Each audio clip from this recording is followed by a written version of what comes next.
আর আজকে আমার বাবা মা বউ মেয়ে সব রাগ করছে যে এই তাই করে বেড়াকে যান। তা আমি কারে বোঝ দেবো? এখানে আসলে আপনাদেরও মন পায় না, হুজুর দেরি করে আসে। আরে ভাই, আপনি আমার জায়গা থাকলে টের পেতেন। ম্যাডামকে সময় দেবো, সে 10 মিনিট সময় নেই, বলে যান এই তাই করে বেড়াকে যান, আপনার সংসার করা লাগবে। আপনাদের কারণে আমার সংসার নষ্ট হয়ে যাচ্ছে। আমার মা বাবা আজকে গরম দিচ্ছে, এই কি করো কি? বলছেন আপনাকে আমি বাঁচাতে চাই, উল্টা পাল্টা কিছু করবেন না। যে যা করছে তার জবাব সে দেবে, আপনি তার পেছনে লাগবেন কোন কারণে? এই জন্য আমার সময় দিন, আমার উপর আর জুলুম করবেন না। আজকে 3টা নিয়েছেন আপনারা জোর করি, কিন্তু একটাই পারি না। আমার যে শরীরের কন্ডিশন দেখতে পাচ্ছেন না, 3 বছর ওরা কি খাওয়িয়েছে আপনি জানেন? প্রত্যেকটা মানুষ এখন বের হয়ে অসুস্থ হয়ে যাচ্ছে। মামুনুল হক হাসপাতালে ছিল, আমি 10-11 দিন পড়েছিলাম হাসপাতালে। আমার সেন্সই ছিল না যে আমি আসি কি না। এই অবস্থার পরেও জোর করে নিয়ে আসেন, এসে কিছু একটু হলেই আমারে বাঁশ দেওয়ার জন্য রেডি থাকেন না। এই ফেসবুকে যারা এই যুদ্ধ করছেন, যুদ্ধ করার জায়গা পান না। আশা করছে আপনারা থামবেন, যদি না থামেন আমরা মজলুম মানুষ, মজলুমের দোয়া কবুল হয়, এটা নবীজির হাদিস। বরদোয়া দিয়ে দেব, বরদোয়া তো দিতে চায় না, মন থেকে চলে আসে আপনাদের কাজ কারবারে। আমার দুনিয়া জানে না যে এদেশে 15.5 বছর আলেমরা সব মজলুম ছিল, কিছু 5 আনা গোলাম ছিল, তাদের নাই জান্নাত ছিল, আর আমরা তো ছিলাম জাহান্নামে। আশা করছি এগুলো থামবে। এরপরও যদি কেউ না থামে, আমার মনের খবর আল্লাহ জানে। আমি কেন ওই উদাহরণটা ওই জায়গায় সেট করেছিলাম, হাওয়া আলাইহিস সালাম, হযরতে নবীর ছোট মেয়ে ফাতিমাতুজ জোহরা, তারা ছিল বিশ্ব সুন্দরী, তারা এভাবে বেপরদা হয়ে বেড়ায়নি।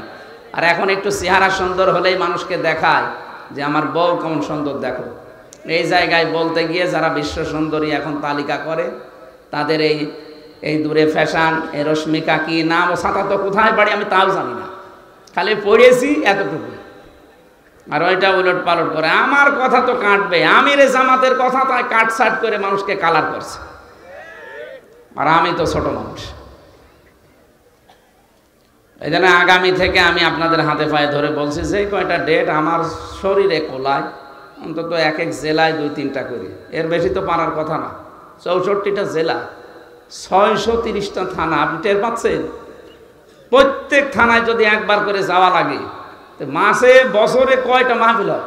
না 6 মাস হইল 300টার ভেতরে 150টা মাহফিল হয়, 630টা থানা, কোথায় যাওয়া যায়? আর আজকে আমার বাবা মা বউ মেয়ে সব রাগ করছে যে এই তাই করে বেড়াকে যান।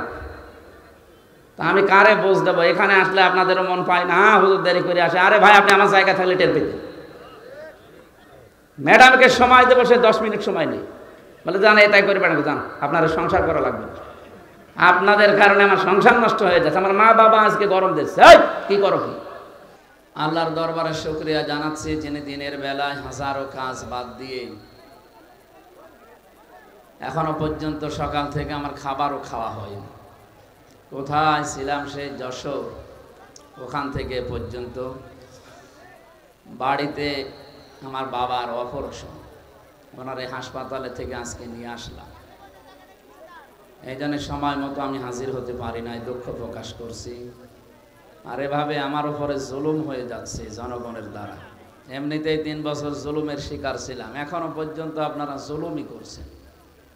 আমি এত মানা করছি, আমার মা বাবা মানা করছে যে বাদ দাও এগুলো, অন্তত রাতে একটা করে নাও। এমন এমন মানুষকে আপনারা নিয়ে যান, তার কথাও ফেলা যায় না।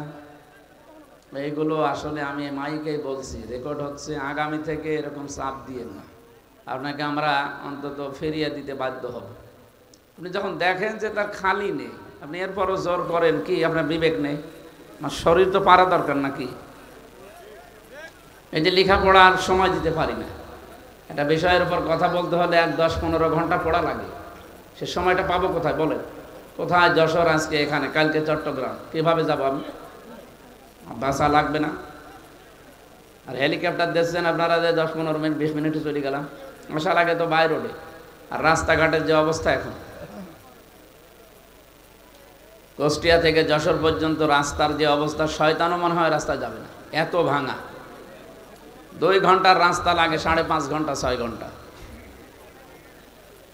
এই জন্যে কিছু তথ্য বলার সময় হয়তো উদাহরণ দিতে গিয়ে এমন এমন কিছু এসে যায় যেটা আসলে বলা ঠিক না। এই যে একজন নায়িকার নাম সেদিন মনে হয় পাবনা না কোথায় যেন,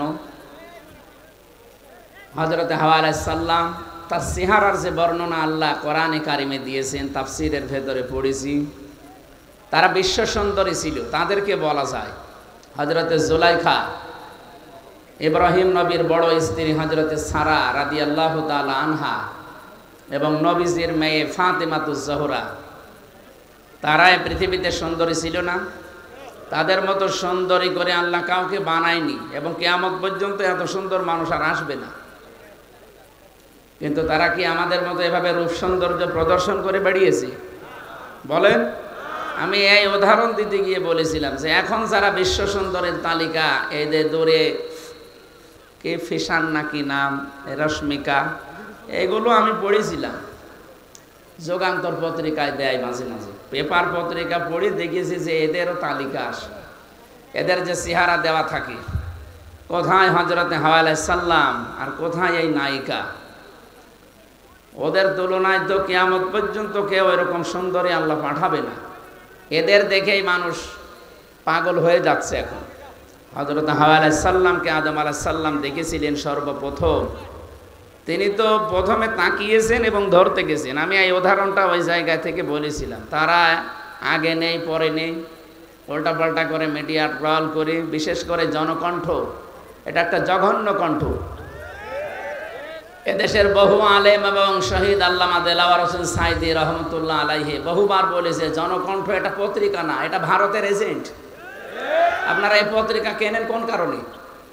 এটা কিনলেও বাচ্চাদের টয়লেট পরিষ্কার করার জন্য কিনবেন, কারণ যত রকমের আগে নেই পরে নেই, মাঝখান থেকে একটা কথা জুড়িয়ে মানুষকে কালার করে, এরা মানুষের চরিত্র হনন করে। আর পৃথিবীতে সবচাইতে বড় গুনাহ এটা। কিছু মানুষ বুঝে না বুঝে ফেসবুকের মাধ্যমে কিছু আলেম নামে জালেম, এরা আন্দাজে এক কথা আমার নামে লাগিয়ে দিল।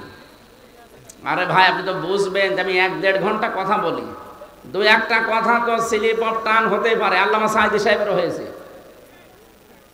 কোন বুজুর্গ কথা বলতে বলেন তো 1-1.5 ঘন্টা দেখি ওর 10টা ভুল ধরতে পারে কিনা দেন। জালেমরা আমার জীবনটা শেষ করে দিয়েছে, এরপরেও কিছু কথা বলার জন্য আমি তো আসতে চাই না। আপনারা তো নিয়ে আসেন। ডাক্তার আমার বলছে রাত 10টার পরে জেগে থাকবেন, আপনার কিন্তু আবার ওই অবস্থা হয়ে যাবে। আমি আসতে চাই না, হাত পা ধরে আমার বাবার হাত ধরে আমার বাবার পা ধরে নিয়ে আসেন। আর নিয়ে আসার পরে একটু স্লিপ অফ টান হলে সেইটা নিয়ে আপনি মিডিয়া টল করেন। আপনার লজ্জা নেই? জালেম তো যা পালিয়েছে তার চাইতে বড় জালেম আপনি দেখছে এখন। আর আমি কি ওই উদ্দেশ্য নিয়ে বলেছি? আমার মনের খবর আল্লাহ জানে না? আর সেই উলঙ্গ মহিলাকে আমার সামনে লাগিয়ে দিয়ে বলছে হুজুরের সাথে বিয়ে করবে। মানুষের কমন সেন্স কোথায় গেছে? বিবেক মনে হয় মরে গেছে। আমরা বাঁচি না, দেশ নিয়ে চিন্তা করছি কি অবস্থা দাঁড়িয়েছে এখন। আর শয়তান আছে মানুষের পেছনে লাগানি। মানুষের দোষ ত্রুটি যারা বর্ণনা করে বেড়ায়, খালি মানুষের দোষ ত্রুটি যারা অনুসন্ধান করে বেড়ায়, আপনি মনে করবেন এগুলো এদের জন্মের সমস্যা, সেগুলো যারও সন্তান। ফেসবুকে যারাই দেখবেন যার তার নামে উল্টাপাল্টা কিছু লেখে, সে যার নামেই হোক, যার নামে উল্টাপাল্টা লিখবে, আপনি 100 ভাগ সঠিক না হয়ে লিখতে পারেন। আর মনের খবর আপনি জানেন না। কথা বলেন না কেন? এজন্য সাবধান হবেন, কারণ আপনার সব কথা কিন্তু রেকর্ড হচ্ছে। আমি হয়তো কিয়ামতে বেঁচে যাবো, আপনি ধরা খাবেন, আমার কি ক্ষতি হবে? কিছুই হবে না। 10টা মাহফিল বন্ধ হয়ে গেলে, এদেশ বন্ধ হয়ে গেল, বা পৃথিবী নেই, আল্লাহর দুনিয়া ছোট নাকি? মানুষের পেছনে এই জঘন্য কণ্ঠ, জনকণ্ঠ আর কেউ কিনবেন না মুসলমানেরা। যদি কেউ 10 টাকা 8টা দিয়ে কেনে, এই টাকাগুলো মনে করবেন পানিতে ফেললাম, যখন বাচ্চাদের টয়লেট পরিষ্কার করবে। এগুলো ভারতের এজেন্ট। শেষ করে ফেললে প্রতিবেশী নামে এই কলঙ্ক যারা মসজিদগুলো ভেঙে ভেঙে এখন মন্দির বানাচ্ছে। আবার বলছে আজমির শরীফও নাকি 1000 বছর আগে এখানে মন্দির ছিল, জবাই করার দরকার ধরে বলি শয়তান। ভারতের এই যে কয়েকটা সাংবাদিক বের হয়েছে টিভিতে, কলকাতার এই যে ময়ূর রঞ্জন নাকি নাম যেন, এ কি মানুষের ভেতরে পড়ে? এরে মনে হয় বাবা 15-16টা বাবা হবে। তাছাড়া এত খারাপ সন্তান তো দুনিয়া জন্ম দেওয়ার কথা না। আমার মনে হয় ওকে 50 জন মিলে জন্ম দিয়েছে। আমি এত খারাপ কথা বলতাম না। যা শুরু করেছে এদের এই মিডিয়াগুলো, নুন আল কলামি ওয়া মা ইয়াসতুরুন। আল্লাহ তাআলা বলে সাবধান, আমি কিন্তু কলমের কসম করলাম এবং কলম দিয়ে মানুষ যা লেখে এইটারও কসম দিলাম। আপনি হয়তো থাকবেন না, আমিও আর 50 বছর পরে থাকবো না, কিন্তু এইটা থেকে যাবে। আপনার এই মিথ্যা তথ্য তামাম দুনিয়ায় ছড়াবে, যত ছড়াবে ওটা যদি সত্যিই মিথ্যা হয়, আপনি কবরে বসে বসে বাঁশ খাবেন। তখন কে দেখবে আপনাকে? আপনাকে আমি বাঁচাতে চাই, উল্টাপাল্টা কিছু করবেন না। যে যা করছে তার জবাব সে দেবে, আপনি তার পেছনে লাগবেন কোন কারণে? এই জন্য আমার সময় দিন, আমার উপর আর জুলুম করবেন না। আজকে 3টা নিয়েছেন আপনারা জোর করে, কিন্তু একটাই পারি না। আমার যে শরীরের কন্ডিশন দেখতে পাচ্ছেন না, 3 বছর ওরা কি খাওয়িয়েছে আপনি জানেন? প্রত্যেকটা মানুষ এখন বের হয়ে অসুস্থ হয়ে যাচ্ছে। মামুনুল হক হাসপাতালে ছিল, আমি 10-11 দিন পড়েছিলাম হাসপাতালে। আমার সেন্সই ছিল না যে আমি আসি কি না। এই অবস্থার পরেও জোর করে নিয়ে আসেন, এসে কিছু একটু হলেই আমারে বাঁশ দেওয়ার জন্য রেডি থাকেন না। এই ফেসবুকে যারা এই যুদ্ধ করছেন, যুদ্ধ করার জায়গা পান না। আশা করছে আপনারা থামবেন, যদি না থামেন আমরা মজলুম মানুষ, মজলুমের দোয়া কবুল হয়, এটা নবীজির হাদিস। বরদোয়া দিয়ে দেব, বরদোয়া তো দিতে চায় না, মন থেকে চলে আসে আপনাদের কাজ কারবারে। আমার দুনিয়া জানে না যে এদেশে 15.5 বছর আলেমরা সব মজলুম ছিল, কিছু 5 আনা গোলাম ছিল, তাদের নাই জান্নাত ছিল, আর আমরা তো ছিলাম জাহান্নামে। আশা করছি এগুলো থামবে। এরপরও যদি কেউ না থামে, আমার মনের খবর আল্লাহ জানে। আমি কেন ওই উদাহরণটা ওই জায়গায় সেট করেছিলাম, হাওয়া আলাইহিস সালাম, হযরতে নবীর ছোট মেয়ে ফাতিমাতুজ জোহরা, তারা ছিল বিশ্ব সুন্দরী, তারা এভাবে বেপরদা হয়ে বেড়ায়নি। আর এখন একটু চেহারা সুন্দর হলেই মানুষকে দেখায় যে আমার বউ কেমন সুন্দর দেখো। এই জায়গায় বলতে গিয়ে যারা বিশ্ব সুন্দরী এখন তালিকা করে, তাদের এই দূরে ফ্যাশন, এই রশ্মিকা কি নাম, ও সাঁতা তো কোথায় বাড়ি আমি তাও জানি না, খালি পড়েছি এতটুকু। আর ওইটা উলট পালট করে আমার কথা তো কাটবে, আমিরে জামাতের কথা তাই কাটছাট করে মানুষকে কালার করছে, আর আমি তো ছোট মানুষ। এই জন্য আগামী থেকে আমি আপনাদের হাতে পায়ে ধরে বলছি, যে কয়টা ডেট আমার শরীরে কোলায়, অন্তত এক জেলায় 2-3টা করি, এর বেশি তো পারার কথা না। 64টা জেলা, 630টা থানা, আপনি টের পাচ্ছেন? প্রত্যেক থানায় যদি একবার করে যাওয়া লাগে, মাসে বছরে কয়টা মাহফিল হয়? না 6 মাস হইল 300টার ভেতরে 150টা মাহফিল হয়, 630টা থানা, কোথায় যাওয়া যায়? আর আজকে আমার বাবা মা বউ মেয়ে সব রাগ করছে যে এই তাই করে বেড়াতে যান। তা আমি কারে বোঝ দেবো? এখানে আসলে আপনাদেরও মন পায় না, হুজুর দেরি করে আসে। আরে ভাই, আপনি আমার জায়গা থাকলে টের পেতেন। ম্যাডামকে সময় দেবো, সে 10 মিনিট সময় নেই, বলে জান এই তাই করে বেড়াতে যান, আপনার সংসার করা লাগবে। আপনাদের কারণে আমার সংসার নষ্ট হয়ে যাচ্ছে। আমার মা বাবা আজকে গরম দিচ্ছে, এই কি করো কি বলবো তাদের বলেন? আমি কি ডেট নিতে চাই? ওই মাওলানা হোসাইনকে মানুষ পাগল করে ফেলে। আমি আবার বলছি, আপনার হাতে পায়ে ধরে, সারা দেশে এটা যাচ্ছে, সবাইকে বলছে, আন্দাজে ভুল বুঝবেন না। আর কিছু মানুষ প্রতারণার শিকার হচ্ছেন। এই শেষে 16 একটা নাম্বার আছে, এটা এক হিন্দুর নাম্বার, নয়ন দাস।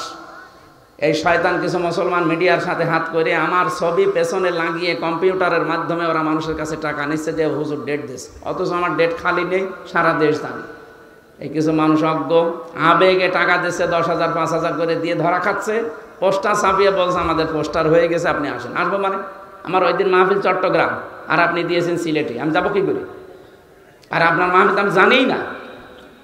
এই জন্য আমি আবার আহ্বান করছি, এই 16 নাম্বারটা যদি ধরতে পারেন কেউ, ওরে পিটিয়ে মেরে ফেলবে, এতে যা হয় আমি দেখব। এই শয়তানের কারণে সারা দেশ থেকে মানে মুসিবতের শেষ নেই, মানুষও ধোকা খাচ্ছে। এই যে এতগুলো মানুষ এখন যদি ধোকা খেত, আমারা যদি দাওয়াত না দিতে বলতো, 16 নাম্বার প্রতারকের কাছে, আর 70, এই দুইটা, এটা রবি নাম্বার, শেষে 16 একটা, শেষে 70 একটা।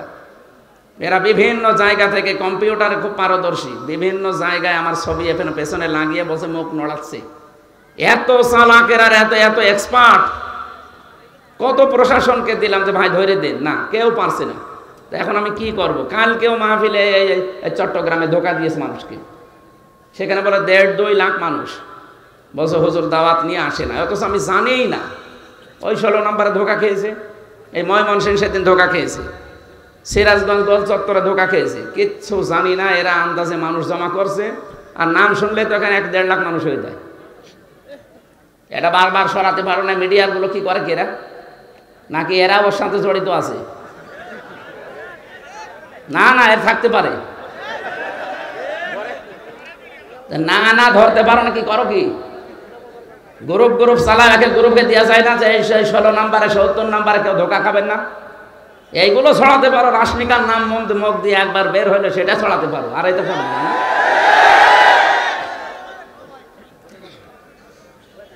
আমার মনে হয় এদের সাথে কেউ জড়িত আছে। তাছাড়া ও হিন্দু মানুষ।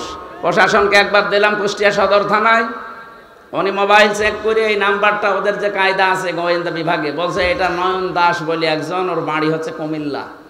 তো ধরা যাচ্ছে না, কি করব আমি? কাউকে একটা টাকাও দেবেন না আমার নামে, একটা টাকা না, 4 আনা পয়সাও দেবেন না। আমার বাবাও যদি বলে যে আমার বাবা কথা বলছে, না আমি টাকা পয়সা নেই না আগে থেকে, আপনি যা আসার পরে দেবেন এইটাই যথেষ্ট। যদি না দিয়ে বলেন যে আমার অসুবিধা, আমাদের দেওয়ার ক্ষমতা নেই, বলবেন চলে যাও, খালি ভাড়াটা দিন। তাই বলে আবার 10 টাকা ধরে দিয়েন না।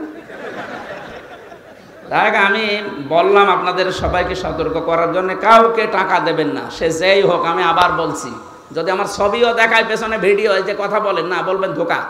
দরকার হয় বাড়ি যেয়ে যেটা ফাঁকা আছে নিয়ে আসবেন। কাউকে টাকা দেবেন না, আমি আবার বলছি, কাউকে টাকা দেবেন না। আজকেও 2 জন ধোকা খেয়েছে, 20-40 হাজার টাকা দিয়েছে ওই শয়তানকে, অথচ আমি কিচ্ছু জানি না। আমার যে কি রাগ ওর ওপরে, সত্যি যদি আমি আল্লাহর নাম নিয়ে বলছি ওরা ধরতে পারি, আমরা জবাই করে ফের জেলে যাব। ও যা ক্ষতি করছে আমার একা না, আপনাদেরও। আর যে কত টাকা নিয়েছে, 5,000 10,000 করে মানুষের কাছে সারা দেশ থেকে। ওরা আমি সত্যি যদি কেউ ধরিয়ে দিতে পারেন, আমি 1 লক্ষ টাকা আপনাকে দেবো, 1 লাখ টাকা দেবো। আর আমি ধরতে পারলে তো সরাসরি 3 বার জবাই করে আমি ফের জেলে যাই বসে থাকবো। জান, আমার কপালে যা আছে হবে। নাম্বার ওই যে মিডিয়ার কাছে আছে না, মিডিয়া আজকে দিয়ে দেবেন প্রচার। শেষের 16 রবি নাম্বার 018, এরপরে কত কত আছে শেষের 16, আর পরে 018 কত কত আছে মাঝখানে শেষে 70। এই 2টা নাম্বারে সারা দেশ থেকে ধোঁকাবাজি করছে। আমি আল্লাহ রাস্তায় আপনাদেরকে সতর্ক করছি, ভাই আমার আর জ্বালাতন করেন না। এরকম প্রতিদিন 8-10 গ্রুপ আমার বাড়ি যায়। এমনি আমি গরিব মানুষ, আমার বাবারে জ্বালায়, আমার মারে জ্বালায়, আমার বউরে জ্বালায়, আমার শ্বশুরের হাত চেপে ধরে, এই দেখেন পোস্টার করেছি, অথচ আমরা কিচ্ছু জানি না। এই ধোঁকা দিয়ে দিয়ে সারা দেশ, বলেন তো 630টা থানা, অন্তত 600 থানা থেকে যদি মানুষ যায়, একটা মানুষ মারে, আর নাস্তা আমি কোথায় পাবো? হ্যাঁ ভাই, প্রতিদিন আমার মনে হয় 200 লোকের নাস্তা করার লাগে, আমি পাগল হয়ে যাবো না? অথচ যাওয়ার সময় তো কিছু নিয়ে যায় না। কোথায় আসছে সেই কক্সবাজার থেকে, সে ময়মনসিংহ থেকে কুষ্টিয়ায়, সকালবেলা যেয়ে বসে আছে। আমি কাল যশোর থেকে আসলাম ফজরের আজানের সময়, ফজরের নামাজ পড়ে একটু ঘুমিয়ে আছি। এই যে ফজরের নামাজ পড় থেকে কলিং বেল টিপ আরম্ভ হয়েছে। কোথায় কে বলে, এসেছে সেই চট্টগ্রাম থেকে, কেউ এসেছে ময়মনসিংহ, কেউ পটুয়াখালী, বরিশাল। 200 মানুষ। বললাম নিচে বসান। এবার নাস্তা কাটতে কাটতে আমার মায়ের হাত কেটে গেছে। কত নাস্তা দেওয়া যায়? 200 মানুষকে যদি অন্তত 1 মোট করেও নাস্তা দেওয়া যায়, কত লাগে বলেন? আর ফল তো পাবো কোথায়? আমি যা টাকা দেন আমার মনে হয় অর্ধেক ফলে চলে যাচ্ছে। আমি আশা করছি আর যেন না আমার বাড়ি, আমি মাপ চাচ্ছি ভাই, আর কেউ গেলে কিছু নিয়ে যে একেবারে খালি হাতে চলে যান। আপনারও তো লজ্জা করে টাকা দরকার, যে হুজুর এত ফল পাবে কোথায়? আর ফল কাটার জন্য 2 জন লোক লাগে। আমার শাশুড়ি আর আমার মা পাগল হয়ে গেল, বলছে তুমি এসব বাদ দাও। দেখ, বেশি বললাম এটা প্রচার করার জন্য, কেউ যেন এরকম ধোঁকা খাবেন না। 16 নাম্বার আর 70 নাম্বার শেষে। আল্লাহ তুমি আমাকে আর আমাদেরকে সতর্ক হওয়ার তৌফিক দাও, আমিন। এটা যে সুন্দর করে সাজিয়েছেন, এটা যদি রাতের বেলা হতো, এর চাইতে ডবল মানুষ আসতো। আর এই কথা বলো, আমি একটা মাহফিল হলে শান্তি পেতাম। 1.5-2 ঘন্টা 2.5 ঘন্টা আমি একটা আয়াতের উপরে তাফসির করতাম, অন্তত কিছু নিয়ে যাওয়া যেত। এখন এই যে শিবিরের কেন্দ্রীয় সভাপতি জোর করে আজকে, জোর করে ওনার নাটোরে এই যে সেই বনপাড়া বড়াই গ্রাম, এখন এখানে নিয়ে যেয়ে মাগরিবের পরে তুলবে। ওখানে লক্ষাধিক মানুষ বসে আছে। আবার সিরাজগঞ্জের এই যে বেলকুচিতে আসা লাগবে রাত 9টায়। বলেন আমি কি মেশিন কি? আর আপনারা যে দূর থেকে আন্দাজে ধারণা করেন, ওনার টাকা লাগে কথা। আপনি কয় টাকা দেন? আপনি যে টাকা দেন, এই যে আজকেও আমার গাড়িটা সারতে 1.5 লাখ টাকা লাগলো। 1.5 লাখ। ওর কাগজ করতে ৭৫,০০০ টাকা লাগবে, ড্রাইভারের প্রতি মাসে ২০-২৫,০০০ টাকা দেওয়া লাগে। তা টাকা কি করবো না, আমার আরও বিভিন্ন কাজ আছে, সেই কাজগুলো করা লাগছে। একটা মাদ্রাসা বানানোর এই করছিলাম, ৩ কোটি টাকা লাগবে, টাকা নেই। আমি একটা গ্রুপে কাজ করি, আকিজ গ্রুপে, যা লাগে তারা দেখছে, এই জন্য আমার কোনো সমস্যা নেই। তারা যদি বলতো না আমরা কিছু করতে পারবো না, আপনি ওইগুলো করে চলেন না, আপনি পারতেন না। এই জন্য আমার দূর থেকে যারা আন্দাজে ধারণা করে গালিগালাজ করেন যে দুনিয়াদার হুজুর, আপনি আমার মনের খবর জানেন আমি দুনিয়াদার কি আখেরাতদার, আপনি নিজের হিসাব করেন ভাই। আল্লাহ তুমি আমাকে অন্তত এই ষড়যন্ত্র থেকে বাঁচাও। হাফিজুর ভাই বলছিল না যে আসলেও ষড়যন্ত্র চলছে, আর এটা বিভিন্ন রাম আর বামরা বিভিন্ন আলেমের নাম জালেম দিয়ে এদেরকে করাচ্ছে যে এদের পেছনে লাগু। এখন তো আর কেউ নেই কথা বলার মতো, দু একজন যা কথা বলছে এদেরকে যেন কথা বলতে না দেয়। এটা ভারতের একটা চক্রান্ত। আমরা কোরআনে কারিমের 2টা আয়াতের অংশ বিশেষ পড়েছি, তাফসীর করার জন্য আলাদা সময় যদি থাকে কোনো সময় আসবো। আজকে আমরা যতটুকু পারি আয়াতের মূল শিক্ষাগুলো নিয়ে আসর পর্যন্ত, আসরের আজান দেবেন 4টা 10-এ, 15 নামাজ পড়বেন। 4টা 10-এ আজান দিয়ে 15 নামাজ পড়বেন, অসুবিধা নেই। এখানে নামাজ পড়ে তারপর বাড়ি যাবেন। আউযু বিল্লাহি মিনাশ শাইতানির রাজীম। বিসমিল্লাহির রহমানির রহিম। وضرب الله مثلا قرية كانت آمنة مطمئنة। তাফসীর আকারে কথা বলবো ইনশাআল্লাহ। কোরআনের তাফসীর হবে কোরআন টু কোরআন দিয়ে। আল্লাহ পাক উদাহরণ দিচ্ছেন, দৃষ্টান্ত দিচ্ছেন, একটা উপমা পেশ করছেন আমাদের সামনে একটা গ্রামের। কিসের? সিরাজগঞ্জের এখানে যা আসলাম, এটা বড় সাড়ুটিয়া নাকি নাম দেখলাম, তাহলে এটা একটা গ্রাম। আপনি মনে করবেন এই গ্রাম সম্পর্কে আজকের আয়াত নাজিল হয়েছে, যদিও এটা নাজিল হয়েছে মক্কা।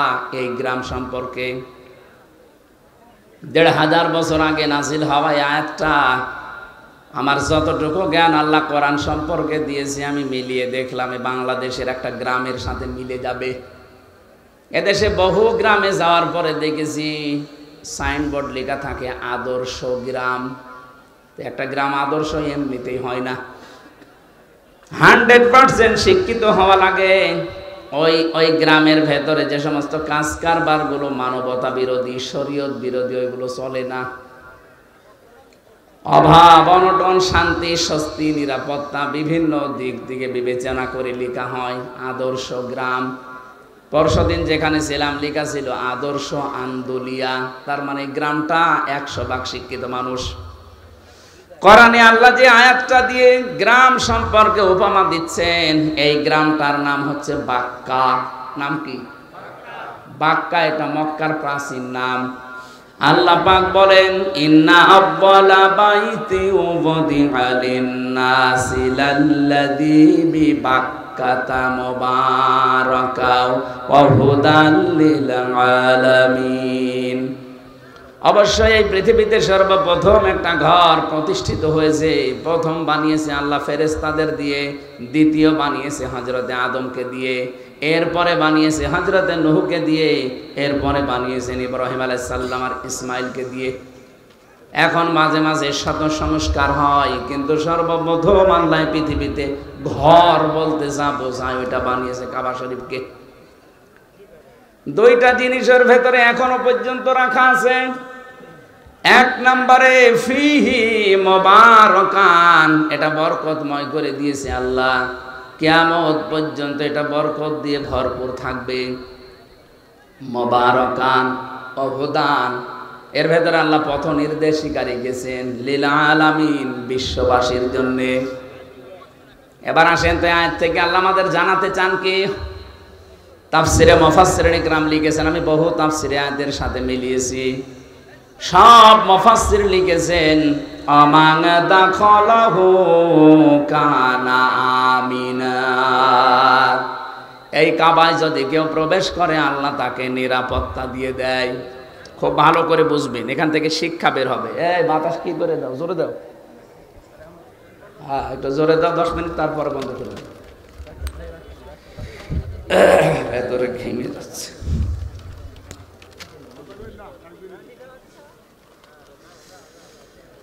আল্লাহ পাক বলেন কাবার চত্বরে কেউ আসলে তাকে নিরাপত্তা দেওয়া হয়। আমার প্রশ্ন, এই বাংলাদেশ কি কাবা শরীফ? কথা বুঝে বললেন? এই দেশ তো আর কাবা শরীফ না। এখানে কাবা শরীফের কি আছে বলেন? কিছুই নেই না। মসজিদ আর কাবা আলাদা। কিয়ামতের দিন কাবা শরীফ শুধুমাত্র ইঞ্জিন হয়ে জান্নাতে যেতে থাকবে। ইঞ্জিনের সাথে যেমন বগি থাকে, তামাম দুনিয়ায় যত জায়গায় মসজিদ আছে, এই মসজিদে যারা সেজদা দেয় তাদেরকে প্যাসেঞ্জার করে ওর সাথে আল্লাহ বগি বানিয়ে দেবেন। আমি যদি এখন মসজিদ ভিত্তিক জীবন গঠন না করি, মসজিদের সাথে আমার যদি সম্পর্ক না থাকে, ওই দিন ওই বগির ভেতরে আমি উঠতেও পারবো না, জান্নাতেও যেতে পারবো না। কথা বলেন না কেন? বিশ্বনবী জানিয়েছেন কিয়ামতে যে কঠিন ভয়াবহ অবস্থা আল্লাহ বানাবে। মানুষ ঘামের ভেতর অনেকে হাবুডুবু খাবে। দুধের বাচ্চার কথা সন্তানের মা ভুলে যাবে। মহিলাদের এই দৃশ্য দেখার পরে পেট ফেটে সন্তান বের হয়ে যাবে। এত কঠিন অবস্থা আমি তৈরি করব, কিন্তু এর ভেতরে 7 প্রকার মানুষকে যে আমার আরশের ছায়ায় স্থান দেব, তার 4 নম্বরে তারা যাদের সব সময় মসজিদের সাথে অন্তর লটকানো থাকে। তার মানে নামাজে গেলে নামাজ শেষ হলে বের হতে মন চায় না, কিন্তু কর্মজীবনের জন্য বের হওয়া লাগে। যখনই কর্মজীবনে যায়, নামাজের সময় হলে আবারও যেন ছটফট করে আবার আল্লাহকে সেজদা দেওয়ার জন্য চলে আসে। এরকম মন যদি কারো তৈরি হয়, কিয়ামতের দিন ওই লোকটা আল্লাহর জান্নাতে আরশের ছায়ার তলে স্থান পাবে। মাছের কলিজা দিয়ে আল্লাহ তাকে খাবার খাওয়াবে। এবার আমি যে উদাহরণটা নিয়ে এসেছিলাম, এবার দেখেন তো। আল্লাহ পাক বলেন অমাং দাখালাহু কানা আমিনা। হে নবী, আমি কিন্তু কাবাকে নিরাপত্তা দিয়ে ঢেকে রেখেছি। আমাদের দেশটা যেহেতু কাবা না, এ দেশকে যদি কাবার মতো নিরাপত্তা দিতে হয়, কোরআনে কারিমে সূরা আনআম 7 নম্বর পারা 17 নম্বর পৃষ্ঠা 1ম নম্বর লাইনের 82 নম্বর আয়াতে দলিল দিয়েছেন। ওইটা যদি আমরা সত্যিই মেলাতে পারি, সারা পৃথিবী আমার এই বাংলাদেশে 56,000 বর্গ মাইল কাবার মতো শান্তি, স্বস্তি, নিরাপত্তা দিয়ে আল্লাহ ঢেকে দেবেন। কাবাকে নিরাপত্তা দিয়েছে কে? এ 56,000 বর্গ মাইল নিরাপত্তা দিতে পারে কে? আপনি বলেন না আমাদের র্যাব আছে। আরে ভাই, র্যাবেরই তো নিরাপত্তা লাগছিল কয়েকদিন আগে। কে? পুলিশ পর্যন্ত আপনার সিরাজগঞ্জে 14 জন না 13 জন মারা গেছে, পিটিয়ে মেরে ফেলেছে মানুষ। কুষ্টিয়াতে আমার বাড়ির আশপাশে অনেক পুলিশ ভাড়া থাকতো, কোথায় যে গেছে এখনো পর্যন্ত ফিরে আসেনি। ওরা জানে, ওর পরিবারও জানে না ও কোথায় আছে। পুলিশ পর্যন্ত নিরাপত্তা পায়নি ওই সময়। আল্লাহ পাক এবার কি জানিয়েছেন দেখেন, আপনার জীবনে মেলে কিনা। আল্লাযীনা আমানু ওয়া লাম ইয়ালবিসু ঈমানাহুম বিযুলমিন উলাইকা লাহুমুল আম ইলা আখির আয়া। এখানে যারা আরবি বোঝে, উলাইকা এটা ইসমে ইশারা। আল্লাহ যেন এভাবে আঙ্গুল দিয়ে বাংলাদেশের দিকেই মনে হচ্ছে দেখাচ্ছে, এই কারণে দেশে কোরআন শরীফ আছে না? বলেন বলেন। যেখানে কোরআন আছে তাদেরকে দিয়ে আল্লাহ যেন ইঙ্গিত দিচ্ছেন, যারা ঈমান আনবে আর ঈমানের সাথে জুলুমকে মিশ্রণ করবে না। এখানে জুলুমের ব্যাখ্যায় লেখা আছে, জুলুম মানে শিরিক। জুলুম মানে কি? তাদের ঈমানের সাথে যারা শিরিক মিশ্রণ করবেন, আল্লাহ গ্যারান্টি দিচ্ছেন উলাইকা লাহুমুল আমনু, এরাই নিরাপত্তার হকদার। আল্লাহ যে নিরাপত্তা দেবে, কাদের দেবে? আল্লাহর হক তাদের উপরে নিরাপত্তা দেওয়া, যে মানুষগুলো তাদের ঈমানের সাথে জুলুম শিরিককে মিশ্রণ করবে না। আর যেটা সবচাইতে বেশি বাংলাদেশ, ভারত আর পাকিস্তানে। আমাদের ঈমান আছে, কিন্তু আমাদের ঈমানের সাথে শিরিক মিশ্রিত, আর আমাদের আমলের সাথে বেদাত মিশ্রিত। এই কথা বলেন না কেন?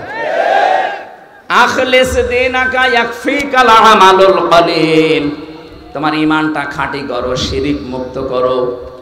বেশি আমল করার দরকার নেই, অল্প আমল করলে ওটা যদি বেদাত মুক্ত হয় আল্লাহ তোমাকে জান্নাতের জন্য যথেষ্ট বানিয়ে দেবে। এই জন্য কোরআনে যেখানে আমলের কথা দেখবেন বেশি বেশি আমল করে কথা আল্লাহ দেয়নি।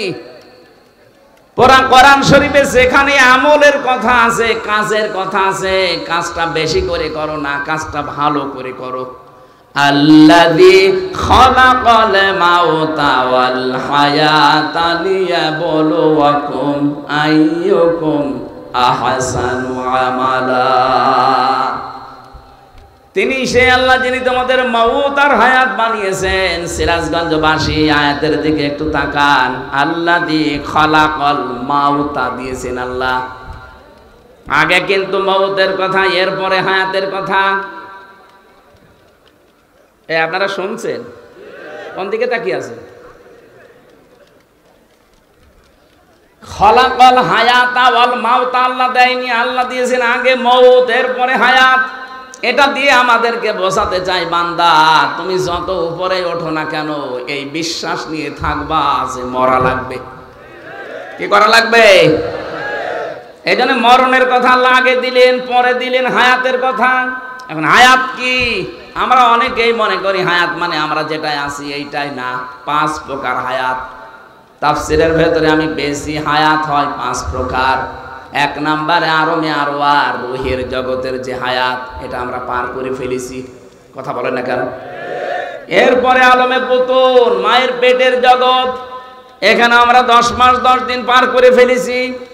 এখন যেটা আছে আলমে দুনিয়া, এই পৃথিবীর জগৎ, এইটাই আমরা এখন রানিং আছি।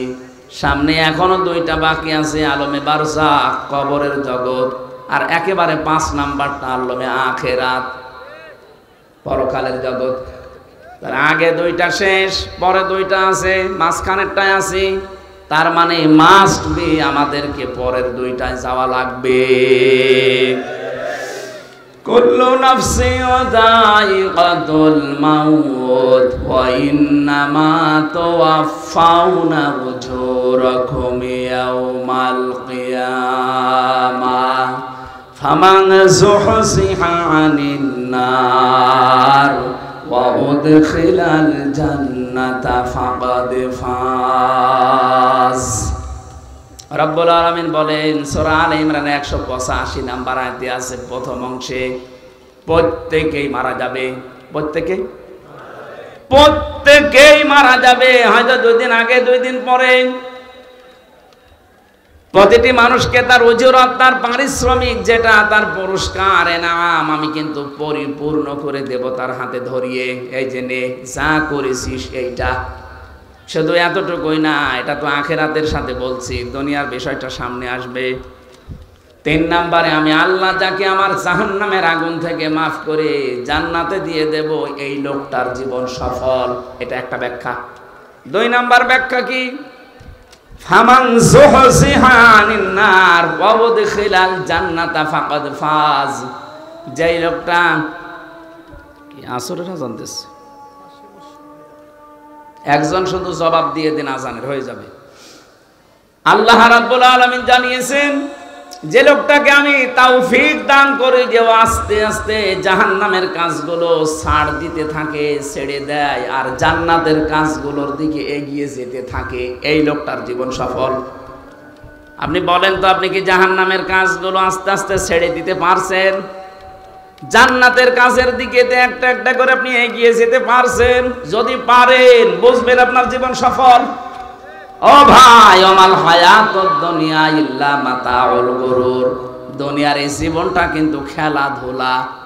কে বলছে? এটা একটা ধোঁকা। আপনার সন্তান আদি এটা ধোঁকা, আপনার ছেলে মেয়ে, স্ত্রী, বাবা মাও ধোঁকা।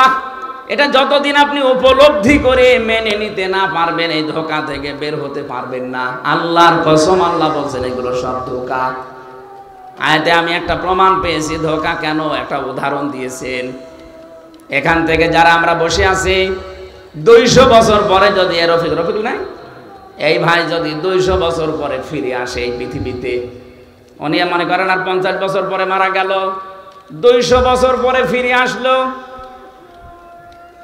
যে বাড়িতে উনি বাস করে, ওনার বাড়ি যদি 2 তলা 3 তলা হয়, এসে যদি বলে কারা আছো এই বাড়িতে, এ বাড়ি কিন্তু আমি বানিয়েছিলাম, যারা ওই বাড়িতে বসবাসকারী ওই সময় থাকবে তারা বলবে কে আপনি? ভণ্ডামি করার জায়গা পান না? আপনার মনে হয় থাকার জায়গা নেই, এই জন্য এসে পরিচয় দিচ্ছেন। আপনার যদি একেবারে জায়গা না থাকে, আমাদের মসজিদ আছে, বারান্দা খোলা আছে, ওখানে রাত্রে থেকে কেটে পড়েন, কোনোদিন আমার এখানে আসবেন না। বলেন তো এই কথা বলবে কিনা? এক কথা বলছেন না কেন? 100 ভাগ বলবে। আপনি মরে দেখেন, আমার 3 পুরুষের পরে আমার আর জানা নেই। আমার বাবার নাম রিয়াজউদ্দিন, তার বাবার নাম জাহান আলী, তার বাবার নাম নমাজ আলী। এরপরে আমি আর জানি না, সত্যি আমি আর জানি না। এরপরে যে কারা আছে আমি জানি না, ওটা কি হিন্দু ছিল না কি ছিল তাও জানি না। বলেন তো, আমার মতো মানুষ এই 3 পুরুষের পরে আমার আর মনে নেই। এখন ওই নমাজ আলী সর্দারের বাবা যিনি কি ছিল সে তো আমি জানি না। উনি যদি এখন এসে কুষ্টিয়ায় বলে এই বাড়ি আমার, এই ভিটা আমার, ও দাঁত মুখ খুলে ফেলবো না? এই কথা বলছেন এখন? কিসের নমাজ আলীর বাপ আপনি? আমি তো নমাজ আলী পর্যন্ত জানি, এরপরে আর জানি না। এমনকি আমিও যদি 200 বছর পরে ফিরে আসি, আমার যে মেয়ে আছে, মেয়ের ছেলে আছে, ছেলের ছেলে আছে, 3 পুরুষ মাত্র। 3 পুরুষের পরে আমির হামজা কি তারাও জানবে না। কথা বলেন না কেন? আল্লাহ বলেন এই যে এরকম একটা ধোঁকা, এই ধোঁকায় পড়ে আছো তুমি। আমার মনে হয় জীবনের শেষ প্রান্তে যারা পৌঁছে গেছে তাদের তো এটা উপলব্ধি হওয়ার কথা আরো বেশি। এই যে মুরব্বীর, দুনিয়ার সব কিছুই তো এতদিন পর্যন্ত 60, 70, 80 বছর দেখেছে। কি মনে হচ্ছে ওনার? যে একটা জীবন ছিল আমার কাছে, ওটা এখন স্বপ্নের মতো মনে হয়। এখন যেটা আছে এটা শুধু আকাঙ্ক্ষা, এটা পাবো, ওইটা পাবো, ওইটা পাবো, খালি এই ধান্দায় আছে। আর সামনে যেটা আছে এটা একটা স্বপ্ন। এটা কি? ওনার এখন যদি 80 বছর বয়স হয়, আগের এই পুরো 80 বছরটা ওনার কাছে আসলে কিন্তু দুনিয়ার জীবনে এইটা প্রত্যেকের জন্য। এটা যতদিন আপনি না বুঝবেন ততদিন আপনার জীবনকে আপনি পরিচ্ছন্ন করতে পারবেন না। এই জন্য আমার আল্লাহ কাজের কথা দিলেই দেখবেন সেখানে ভালো কাজ করো বা ভালো করে করো, এরকম কথা দিয়েছেন। বেশি বেশি কাজ করে কথা নেই। আমাদের ইমান যা আছে, ইমানের ভেতরে আমরা শিরিক প্রবেশ করিয়ে নষ্ট করে ফেলেছি। আর আমল যাই আছে টোটা ফাটা, আমলের ভেতরে বেদাত প্রবেশ করিয়ে আমলটাকে আমরা শেষ করে দিয়েছি। এই জন্য আজকে থেকে যদি এই বাংলাদেশটাও কাবার এলাকার মতো শান্তি, স্বস্তি, নিরাপত্তা নিয়ে আমরা ব্যবস্থা করে দিতে চাই, ডক্টর ইউনূস আপনাকে আমরা বলবো আলেমদেরকে সাথে নিয়ে এই 18 কোটি মানুষকে সঙ্গে নিয়ে শিরিক মুক্ত দেশ গঠন করেন। আমল আমরা যে যাই কাজ করি, আমাদের কাজের ভেতরে, আমলের ভেতরে যেন বেদাত না প্রবেশ করে। আপনি এইটা দেখেন, কারণ আপনিও তো কয়দিন পরে মরবেন।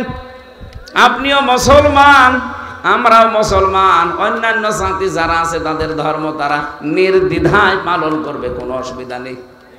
কথা বলেন না কেন? কিন্তু তারা আমার নামাজে বাধা দিলে ছাড় নেই, এমনকি তাদের পূজায় বাধা দিলেও যেন আমাদের না ছাড়া হয়। প্রতিবেশীর নামে এতদিন পর্যন্ত বিশ্বের মানুষকে যারা জানিয়েছে বাংলাদেশে সংখ্যালঘু নির্যাতন হয়, এটা এখন বিশ্বে বিভিন্ন দেশ প্রমাণ করছে সবচাইতে বেশি সংখ্যালঘু নির্যাতন হচ্ছে ভারতে। ওরা বাবরি মসজিদ ভেঙে ফেলেছে বিভিন্ন দোহাই দিয়ে, যে এখানে নাকি রাম মন্দির ছিল। আরে ভাই, ঢাকার স্বামীবাগের যে ইস্কন মন্দির, এখন যদি আমরা এই দেশে 96% মানুষ আওয়াজ তুলি জানাই এখানেও 500 বছর আগে আমাদের মসজিদ ছিল, আমরা এটা ভেঙে মসজিদ বানাবো, আপনি মরবেন। আমাদের ধর্মে যেহেতু এটা শেখায়নি আমাদেরকে, লা ইকরাহা ফিদ্দিন, ধর্মে বাড়াবাড়ি নেই, আছে জোর জবরদস্তিও নেই। আমরা দাওয়াত দেই আপনাকে, এই উগ্রবাদী এই আচরণটা বন্ধ করেন। ইসকনের নাম নিয়ে যা হচ্ছে এটা কিন্তু একেবারে অরিজিনাল হিন্দু না, খাঁটি হিন্দু এরা না। এদের আসল হচ্ছে ইহুদি। ওদের যে প্রভুপাদ আছে যেটা, প্রতিষ্ঠাতা ওইটা ইহুদি, ও চার্চে লেখাপড়া করেছে খ্রিস্টানদের। ও উগ্র কিছু মানুষদেরকে দলে ভিড়িয়ে ইসকন গঠন করে সারা দুনিয়ায় এখন এদের নিয়ে অশান্তি। শুধু বাংলাদেশে না, 257টা রাষ্ট্রের 195টা দেশে ওদের নিয়ে এখন ঝামেলায় আছে। এই জন্য ওদের উস্কানিতে যেন আমরা পা না দেই। ওরা খুব চেষ্টা করেছিল সাইফুল ইসলাম আলিফকে হত্যা করার মাধ্যমে এই দেশে মুসলমানরা যেন একটু হইচই করে, এরপরে যেন একটা হট্টগোল বেঁধে যায়। আর এটা করার ছিল যারা পালিয়েছে ওরা যেহেতু বিভিন্ন হাল দিয়ে হালে পানি মানায়নি, ওদের রিক্সা লীগ, ওদের আনসার লীগ, কথা বলছে না কেন, বিভিন্ন লীগ দিয়ে যখন পানি বানায়নি তখন ওরা লাগিয়েছে বিভিন্ন কায়দায় ইসকনকে। এইটাও হালে পানি নেয়নি, কারণে দেশের মুসলমানেরা সব চাইতে বেশি সংযমের পরিচয় দিয়েছে। আমরা ফেসবুক বলেন, ইন্টারনেট বলেন, পত্রিকা বলেন, কারো ফাঁদে পা দিয়ে, বিশেষ করে ভারতপন্থী পত্রিকা যেগুলো, এই জনকণ্ঠ আমি নাম নিয়ে বলছি, আরো কয়েকটা আছে, যেইটাই দেখবেন দেশের এই দাদা বাবুদের পক্ষে কথা লিখবে। আপনাদের পাশে টাঙ্গাইলের সন্তান মাওলানা ভাসানী বলেছিল, দেশের মানুষ যখন বুঝবে যে ভারত আমাদের শত্রু, তখন এই দেশটা একটু দাঁড়িয়ে যাবে।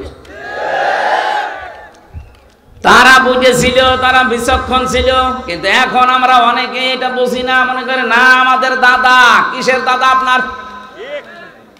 আপনার দাদা হলে আপনি যান, ওরা এখন চট্টগ্রাম নেওয়ার ধান্দায় আছে। আরে ভাই, চট্টগ্রাম আমাদের বাংলাদেশের অংশ, আপনি কি যৌতুক নেবেন? আর যৌতুক আপনাকে দেব কেন? মেয়ে কি আমরা আপনাকে একেবারে স্বাভাবিক ভাবে দিয়েছি? মেয়ে তো পালিয়ে গেছে। পালিয়ে যাওয়ার মেয়ের আবার যৌতুক কিছু বিয়েই তো আমরা মেনে নিচ্ছি না। হ্যাঁ, যাওয়ার পরে যদি কোনো মুসলমানের সাথে বিয়ে করতো তাও মানতাম। এমন লোককে স্বামী স্ত্রী এ পরিচয় দিচ্ছে, 15.5 বছরে পরিচয় দেয়নি যে আমাদের স্বামী স্ত্রীর সম্পর্ক। তো যদি স্বামী হয়, ও তো ফুল হাতা হাফ হাতাও না। যার কাছে পালিয়ে গেছে ও কি ফুল হাতা না হাফ হাতা? হাফ হাতা, ফুল হাতা। একটা মুসলমান মেয়ে ফুল হাতার কাছে যায় কি করে? আরো অধিকাংশ ফুল হাতারা এখন হাফ হাতা হয়ে যাচ্ছে। আমার জেলের যে জেলার ছিল দেবদুলাল, ও শুনলাম নাকি চুরি করে হাফ হাতা হয়ে গেছে। আর এখানে বৈজ্ঞানিক অনেকগুলো ব্যাখ্যা আছে, এখানে এই পরিবেশ এটা বলা ঠিক নাই, জন্য বললাম না। আজ ওরা গোপনে গোপনে অনেক ফুল হাতা হাফ হাতা হয়ে যাচ্ছে, আর আপনি কাজ আর পেলেন না, চলে গেলেন আপনি হাফ হাতার কাছে। আর পালিয়ে যাওয়ার মেয়ের যৌতুক কিসের? বিয়ে আমরা এখনো মেনে নেইনি। বাবা মা আত্মীয় স্বজন যদি বিয়ে মেনে না নেয়, পালিয়ে যাওয়া মেয়ের যৌতুকের প্রশ্ন আসে। এরপরও আপনার নিয়ে নিতে চান জোর করে যে চট্টগ্রাম দিয়ে দাও, দিতে পারি। আপনাদের 7 সিস্টার আমাদের দেওয়া লাগবে। আপনি কি আর কি মনে করেন? 7 সিস্টার আমি পুরাটা ঘুরেছি, একটাও ঠিক থাকবে না। ডক্টর মোহাম্মদ ইউনূস শুধু একটু ইঙ্গিত দিয়েছিল, আপনারা ভয়ে পাগল হয়ে গেছেন। কারণ আমি জানি দুনিয়ায় সব চাইতে বেশি মরণকে ভয় পায় মুশরিকরা। সূরা বাকারার ভেতরে আছে, ওয়ালা তাজিদান্নাহুম আহরাসান নাসি আলা হায়াতি ওয়া মিনাল্লাযীনা আশরাকু ইয়াওয়াদ্দু আহাদুহুম লাউ ইউআম্মারু আলফা সানা ইলা আখির আয়া। রব্বুল আলামিন বলেন, পৃথিবীর মানুষেরা, আপনি যদি মুশরিকদেরকে বলেন যে তোমরা 1000 বছর বেঁচে থাকবা, ওরা বলবে আমরা আরো বাঁচতে চাই। কারণ জীবনের উপরে সবচাইতে বেশি মায়া মহব্বত ভালোবাসা এই দুনিয়াতে মুশরিকদের। এই জন্য আমরা শুধু যাওয়া বন্ধ করে দিয়েছি, এই ঘোষণা এখনো বন্ধ করিনি। আমরা বলেছি যাব না ওই দেশে চিকিৎসার জন্য, দাদার আঁককেই দেখি যে মরছে না, 40 ভাগ ছাড় দিয়ে দিলাম, আসেন। নাই তো আমার মা আমরা না খেয়ে মরে যাব, কারণ মরা ওদের কাছে খুব কঠিন। আর আমরা যারা মুসলিম তামাম দুনিয়ায় 200 কোটি, আমাদের মরণ কঠিন না, আমাদের মরণ হাদিয়া। আমরা বিশ্বাস করি দুনিয়ার এই নশ্বর পৃথিবী ছেড়ে যেতে পারলে আমার আল্লাহর বানানো জান্নাত রেডি হয়ে আছে। কাদের জন্য? সূরা নাহাল এটা 32 নম্বর আয়াতের তাফসিরে পাবেন, ভালো করে মিলাবেন এটা। আল্লাযীনা তাতাওয়াফাহুমুল মালাইকাতু তাইয়্যিবিনা ইয়াকুলুনা সালামুন আলাইকুম উদখুলুল জান্নাতা বিমা কুনতুম তা'মালুন। বলেন আল্লাহু আকবার। পৃথিবীর মানুষেরা যারা মরণের বিছানায় আছাড় খেয়ে পড়বে, এদের যদি এই যে তাইয়্যিবিনা আছে, আমি তাফসিরে দেখেছি তাইয়্যিবিনা মানে শুধু পোশাক পবিত্র, শুধু শরীর পবিত্র না, আপনার বিশ্বাস, আপনার আকীদা, এই যে আকীদা মানে আপনার ঈমান, এটার পবিত্রতা শিরিক থেকে, বেদাত থেকে আপনি করবেন। আপনার বিশ্বাস আপনি পবিত্র করবেন শিরিক থেকে, কুফরি থেকে। তাহলে বিছানায় যখনই পড়বেন, মরণের বিছানায় আছাড় খেয়ে, একটা দুইটা না, মালাইকা বহু বচন দিয়েছেন, নারী হোক আর পুরুষ হোক, লক্ষ লক্ষ ফেরেশতারা এসে ওয়েলকাম জানাবে, সালামুন আলাইকুম উদখুলুল জান্নাহ। প্রবেশ করো, ওই যে জান্নাত দেখা যাচ্ছে, এইটাই তো জীবনের সফলতা। চোখ বন্ধ হওয়ার সঙ্গে সঙ্গে যদি আমার বিশাল ঠিকানা যেটা জান্নাত, যার শুরু হয়ে গেছে কোনোদিন আর শেষ হবে না, এইটা যদি সত্যি আমরা দেখতে পাই, আমাদের জীবন সফল। কথা বলে না কেন? আল্লাহ পাক, আমি যে আয়াত পড়েছিলাম এখানে কিন্তু এইটার সাথে যোগ সংযোগ আছে। আদারাবাল্লাহু মাসালান ক্বরিয়াতান কানাত আমিনাতাম মুতমাইন্না। কাবার মতো এই বাংলাদেশকে নিরাপত্তা দিতে চাইলে এক নম্বরে আমাদের কাজ হবে দেশে আমরা যেন শিরিক না করি, অন্তত আমরা যারা মুসলিম। কথা বলে না কেন? ব্যক্তি থেকে শুরু করে, পরিবার থেকে শুরু করে, সমাজ এবং রাষ্ট্রে শিরিক যেন না হয়। কারণ শিরিক হলে আল্লাহ এত বেশি রেগে যায়। এখন যদি এই ভাই যে বাড়িতে দেখে ওনার স্ত্রীর কাছে পাশের গ্রামের একজন শুয়ে আছে, কিছু করেনি, এমনি শুয়ে আছে, উনি যত ভালো মানুষ হোক আর আমি যত ভালো হই, যে বউকে ছাড়বে কেউ?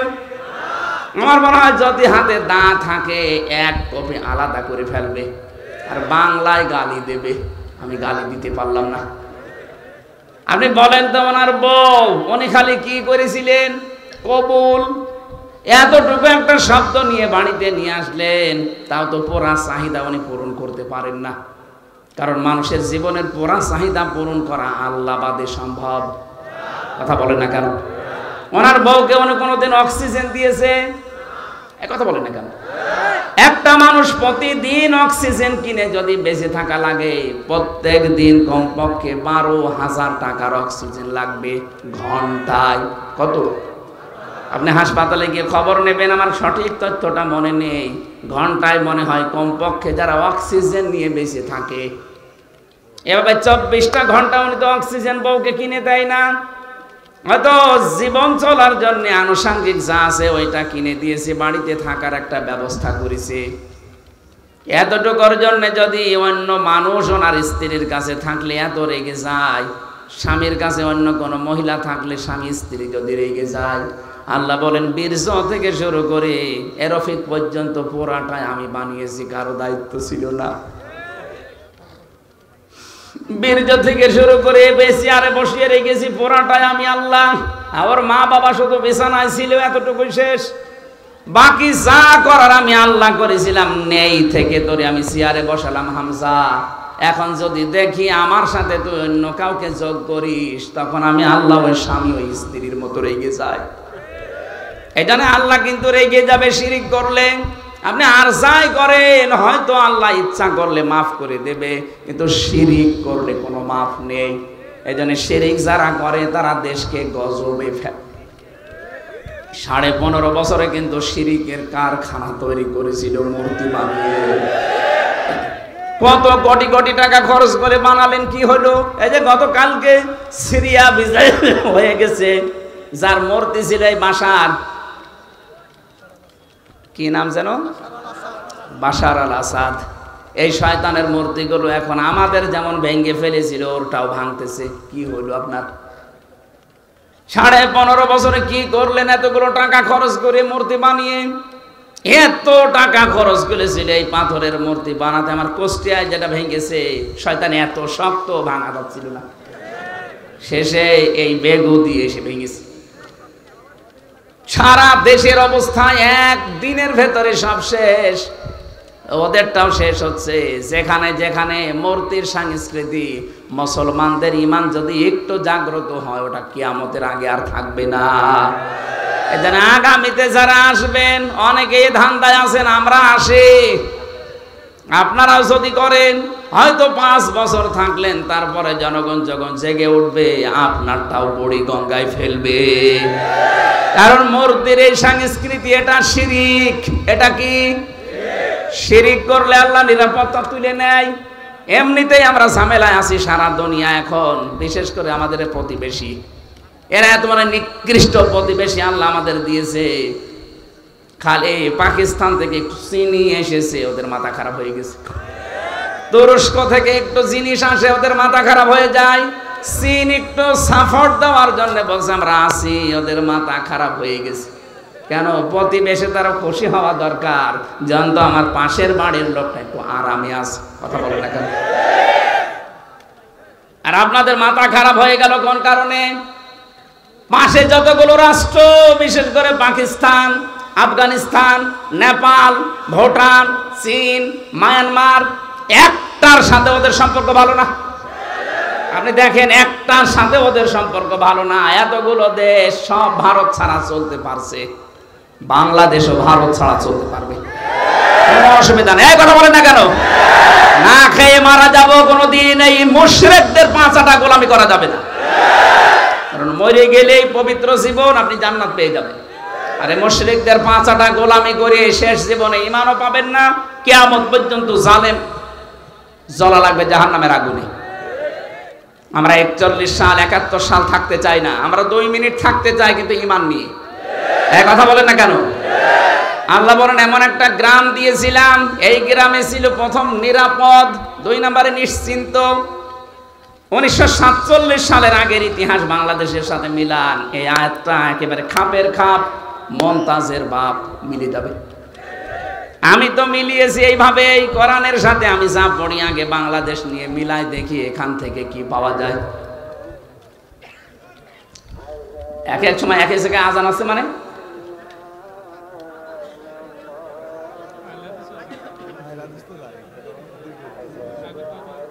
আইলে হাদিস হোক আর যাই হোক, আজান তো আমার মনে হয় এক সময় হওয়া দরকার। এটা ঠিক টাইম না? ঠিক আছে। এই ড্রাইভার, এখন যেহেতু মাগরিব পড়া লাগবে, সেই বনপাড়া রাজা পড়েছে, ওখানে মাগরিবের পরে খাবার যদি এরা দেয় তো একটা টিফিন বাটিতে নিয়ে আমি যাওয়ার সময় খেতে খেতে যাই, কারণ সারাদিন আমার খাওয়া নেই। এখন লজ্জার খাতিরে কি বলবো, সময় তো পাবো না। কারণ দেখ, 10 মিনিট হোটেল থেকে খাবার কিনবো, 10 মিনিটে 10 কিলো চলে যাবো।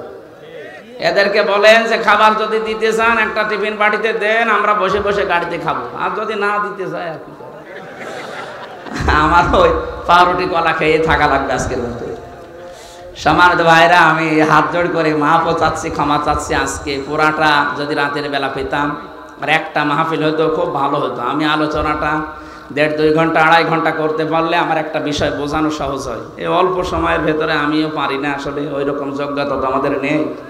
আপনারা আসরের নামাজ যেহেতু আজ 6-7 মিনিট আছে, নামাজ এখানে পড়লে পড়ে নিন, সামনে কোনো জায়গায় পড়লে মসজিদে পড়ে নিন। আজকের মতো আমি মাপ চেয়ে শেষ করলাম, আগামী থেকে আসলে আমার তাফসীর করার জন্য সময় দিন। যান। আল্লাহুম্মা আমিন। লা ইলাহা ইল্লা আনতা সুবহানাক ইন্নী কুনতু মিনাজ জালিমিন। ও আল্লাহ, তুমি তাকিয়ে দেখো কত সুন্দর করে এরা সাজিয়েছে, নিজেদের বাড়ি ঘরও এরা এত সুন্দর করে সাজায় না।